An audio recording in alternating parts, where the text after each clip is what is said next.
السلام عليكم ورحمة الله وبركاته. اللهم صل وسلم وبارك على الحبيب المصطفى صلى الله عليه وسلم.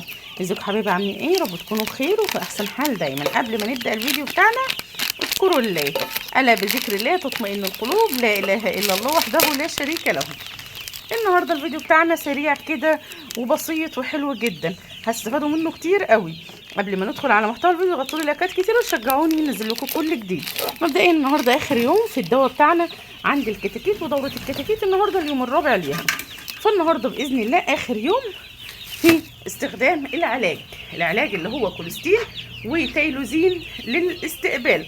تايلوزين ده تنفسي، حاجه محترمه كده وحلوه جدا. اما التايلوزين تنفسي، اما الكوليستين بقى وهو مضاد حيوي حلو جدا وقوي جدا جدا. اللهم بارك. اللي انا عايزه اوريه لكم وخصوصا في الفيديو ده ان الفراخ بتاعتي مش جايه تحت النار، شايفين؟ امليها يا ماما.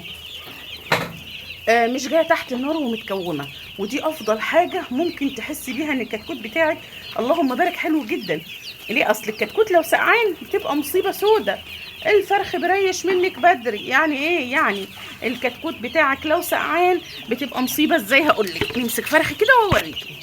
كتكوتي عمر 3 ايام، شايفين ظهره عريض ازاي اهو. الريش فين؟ الريش جاي نص الجناح نص الظهر، مقفلش. ما هو الريش ده لو قفل معاكي لورا هنا تبقى مصيبه سودا، وتبقى انت السبب مش الكتكوت. عشان الناس اللي بتيجي تعيب في كتكوت اللي جايه من عند الناس وعايزانا نغلط في الناس، لا احنا مش هنغلط في الناس. العيب عندك انت. لو الكتكوت بتاعك قفل ريش لحد الديل بدري، العيب عندك انت، ما دفتيش الكتكوت.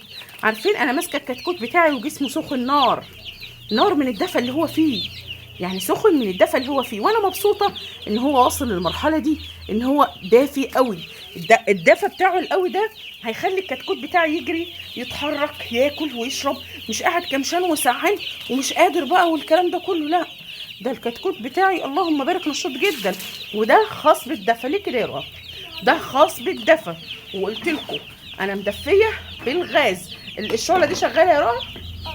منوره مولعه من تحت، مولعه، شايفاها؟ طيب حطيت الطوب ده عشان يدفى والفراخ تدفى حواليه، بدل ما كانت النار مش ملمومه طايره كده في الهواء، لا حطيت الصاجه دي عشان الصاجه دي توزع لي الدفى في المنطقه كلها، يبقى بعيد عن الشعله. في صاجه بتوزع لي دفى. عارفين انا واقفه كده وفي صهد في وشي، في حراره في وشي جامده. ده مش معناه ان انا اولع نار في المكان كله واقفل على الفراخ وموتهم، لا، انا كل شويه رايحه جايه. الكتكوت طالما بيجري معاكي وبيتنقل من مكان لمكان، اعرفي ان كتكوتك اللهم بارك حاجه زي الورد كده وتتبسطي منه. طالما بيروح معاكي من مكان للتاني فالكتكوت كده اللهم بارك حاجه زي الورد، زي ما انتم شايفين كده ما شاء الله. بصوا، الكتكوت بيروح من مكان للتاني. انما الكتكوت بتاعك لو بارك في ناحيه واحده، اعرفي ان الكتكوت بتاعك في حاجه غلط.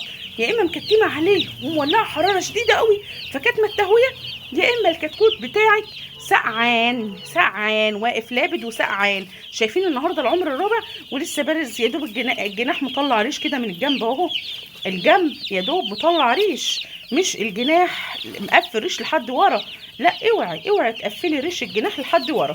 لو قفل لحد ورا يبقى الكتكوت بتاعك كان سقعان. فالكتكوت لما بيسقع هرمون المخ بيفرز ان هو ازاي يدفي، عايز يدفي الجسم، فيعمل ايه؟